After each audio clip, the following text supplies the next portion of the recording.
Welcome to Beautiful, Confident, and Safe, a podcast by Lewisburg Plastic Surgery featuring Dr. Normington. Hi, I'm Jordan Thomas. In each episode of this show, Dr. Normington and I will sit down for an unscripted conversation about a variety of plastic surgery topics. Our goal, as with everything we do here at Lewisburg Plastic Surgery, is to provide you with the educational resources you need to make the best decision and allow you to feel beautiful, confident, and safe. Let's get started.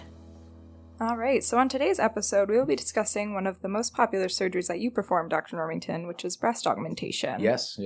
So who would make a good candidate for breast augmentation? Any woman who is hoping to look better in clothing and bathing suits. The ultimate goal of the procedure is to feel better about yourself. And many women are concerned about either the size or the shape of their breast.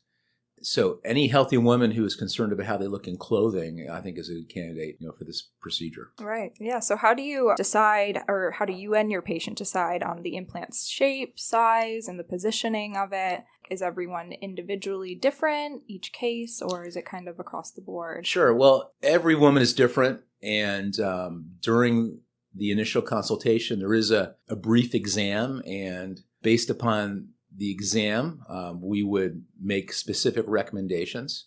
Regarding the size of the implant, we have a couple of ways to address this. One, we have a computer that literally takes a picture of the woman and creates a 3D image and then actually pretty accurately simulates the volume that a woman will gain with a specific size and shape breast implant. So we can, at the initial consultation, at least give the woman an idea about what they might be getting into. And that kind of puts us into a ballpark about what potential size or shape implant that we'll use. And then we also have something called a sizer, and this is something that a woman can slip into a bra. It's a device that is similar to a breast implant, but it simulates the volume that you're going to gain with a specific breast implant size, and we'll guide them along, but visually, a woman will be able to visually see how things might look with a specific breast implant. So using those modalities, we're able to kind of settle in on a size. Right. So how would a patient decide on whether to choose a silicone or a saline implant? Is it based, again, individually, or is it kind of on the appearance and their goal and what? Well, I think it's definitely an individual choice, and at the initial consultation, we're able to show you both implants. You can hold them in your hand. There is a difference in the feel, so the options are either a implant that's filled with a saltwater solution called a saline implant, or an implant that's filled with a silicone gelatin, and that's commonly called a silicone or a gel implant. So two options regarding what's in the implant itself. And a woman will be able to feel both implants. There is a difference in the feel. The silicone implant is a little firmer and I think feels more natural feeling, whereas a saline implant kind of has a rubbery, almost unfortunately a water balloon feel to it. But a woman will be able to hold both and choose for themselves. There's some pros and cons. Both implants are considered very safe. And really, probably the biggest difference between the implants long-term is that if the saline implant leaks, the salt water comes out, it's absorbed, it's completely harmless, but it's obvious. The implant will lose its volume over the course of several days, and a woman will wake up one morning and the breast is basically flat. Whereas the silicone implant's a little different. We can show you pictures when you're in the office. The silicone implant is not a liquid, it's a gelatin.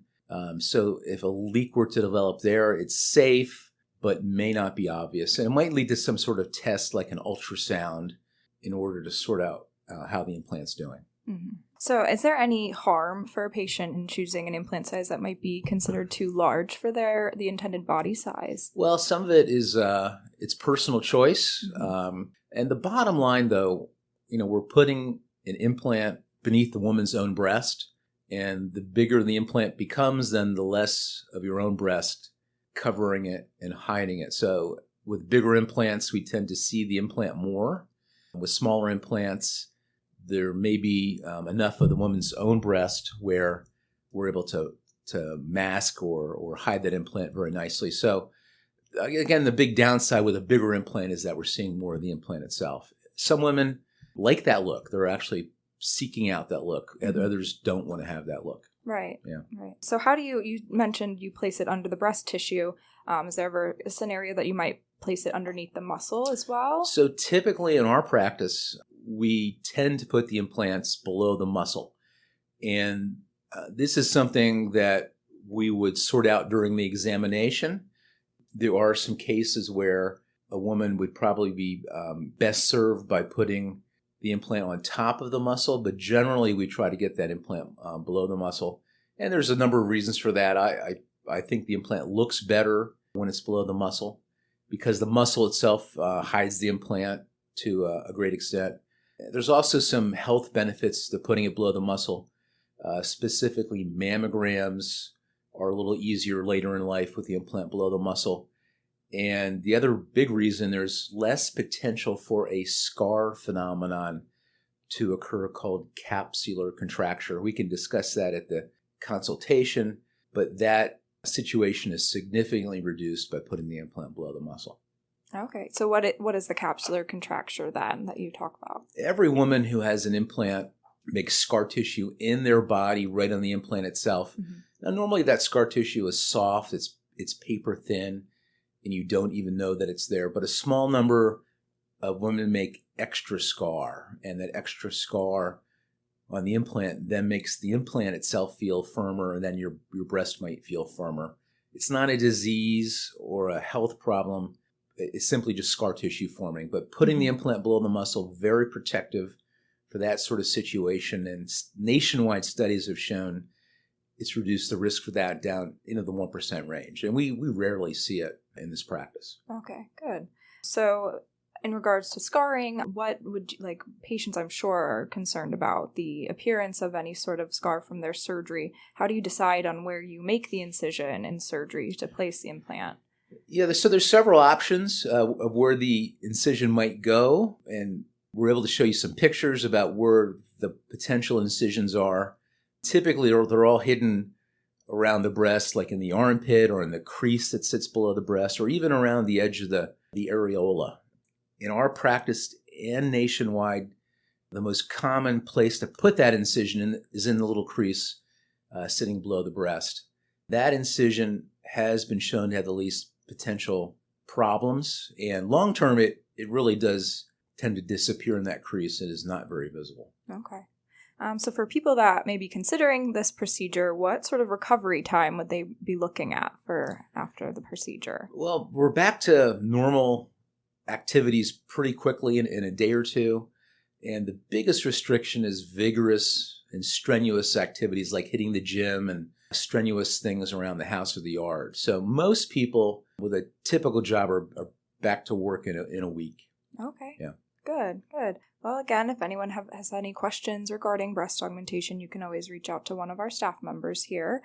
So thank you for your time today, Dr. Normington. Thank you. That's a wrap on this episode of the Beautiful, Confident, and Safe podcast, brought to you by Lewisburg Plastic Surgery and Dr. Normington. Please be sure to subscribe to our show so that you never miss an episode. And for more information on Lewisburg Plastic Surgery, please visit us online at lewisburgplastic.com or find us on Facebook at Lewisburg Plastic Surgery and Dermatology or on Instagram at Lewisburg Plastic. We'll see you next time.